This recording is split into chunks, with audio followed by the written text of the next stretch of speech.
আজকে বাবা ছেলের একটা গল্প পাঠ করে শোনাবো। আশা করব ভালো লাগবে। গল্পটা আমার সোশ্যাল মিডিয়া থেকে সংগ্রহ করা। আশা করব আমার সকল শ্রোতা বন্ধুরা ভালো আছেন।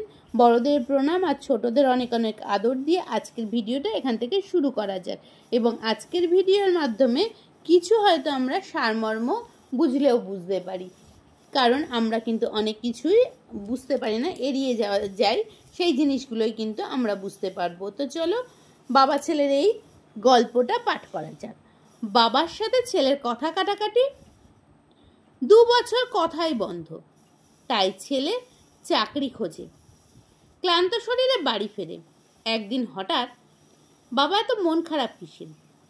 এক বৃদ্ধ লোক পার্কের বেঞ্চে বসে পাশাপাশি তাকে জিজ্ঞাসা করল।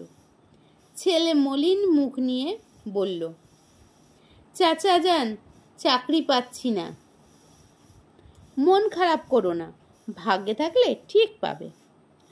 বাবা মার দোয়া আর আশীর্বাদ বিফলে যায় না। ছেলে তাচ্ছিল্যের হাসি হেসে বলল, বাবার সাথে মনোমালিন্য, 2 বছর কথাই হয় না।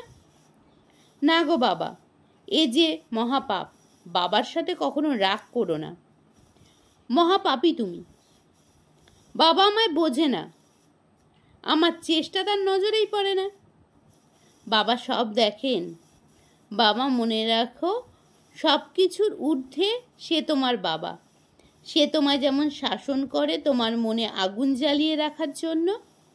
বাবা মার দোয়া আর আশীর্বাদ ছাড়া কিন্তু কিছুই সম্ভব নয় বাবা।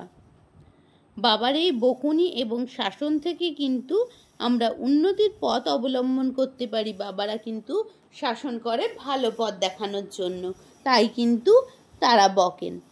বৃদ্ধের কথায় ছেলের মনে কষ্ট হলো। 3 দিন পর আরেক জায়গায় চাকুরির পরীক্ষা।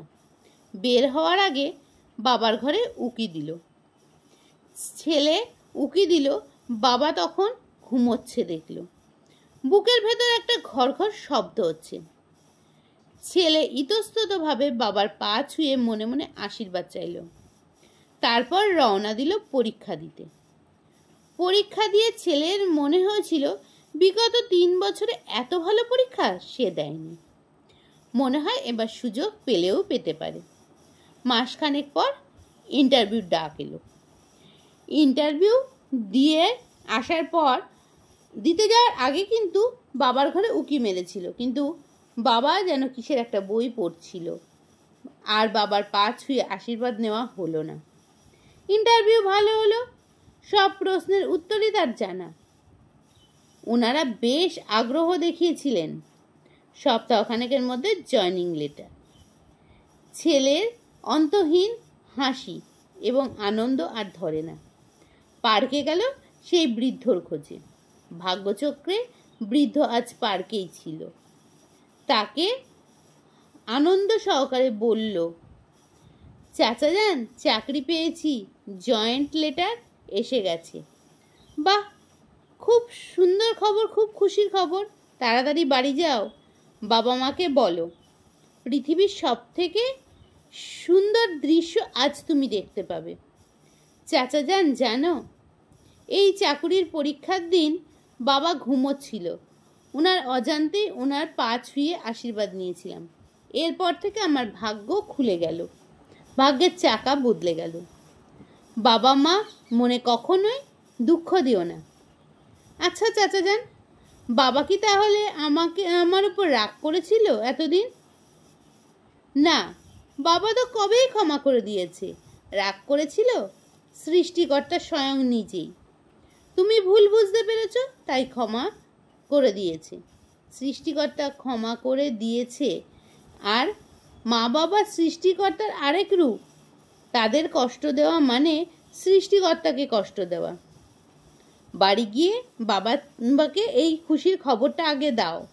দেখবে এই খুশির খবরটা তার চোখ থেকে 2 ফোঁটা অশ্রু গড়িয়ে পড়ছে। এটা কিন্তু আনন্দের অশ্রু, তার সন্তানের সাফল্যের আনন্দের অশ্রু। এই অশ্রুটাই কিন্তু আনন্দের অশ্রু এবং অনেক আশীর্বাদের অশ্রু। তাই কিন্তু আজকের এই যে ভিডিওটা আমি পাঠ করে শোনালাম, গল্পটা, এটা কিন্তু আমি সোশ্যাল মিডিয়া থেকে নিয়েছি, আগেই বলেছি। কলমে ছিল জয়ন্ত কুমার জয়, আর আমি কণ্ঠে ছিলাম প্রিয়াঙ্কা মুখার্জি আমার চ্যানেল থেকে। আশা করব ভালো লাগলো ভিডিওটা থেকে যদি কোনো উপকার হয়ে থাকে লাইক শেয়ার সাবস্ক্রাইব করবেন এবং ভিডিওটা একটু বেশি বেশি করে শেয়ার করে দেবেন। আর বাবা বা মা যেই বকুক সেটাকে কিন্তু আমাদের আশীর্বাদ হিসাবে গ্রহণ করা উচিত, তাহলে কিন্তু সৃষ্টিকর্তা আশীর্বাদ থেকে কিন্তু আমরা কোনো মতেই বঞ্চিত হব না। বাবা মাকে শ্রদ্ধা করা মানে কিন্তু আমাদের সৃষ্টিকর্তাকে শ্রদ্ধা করা। তাই এইটাই কিন্তু এই গল্পের মাধ্যমে আমরা বুঝতে পারলাম। তো চলুন আজকের ভিডিওটা এখানে শেষ করছি, আবার দেখা হচ্ছে নতুন কোনো ভিডিওতে। ততদিন সবাই ভালো থাকুন, সুস্থ থাকুন এবং সাবধানে থাকুন। আবারও দেখা হচ্ছে নতুন কোনো একটা সময় কোনো একটা ভিডিওর সাথে।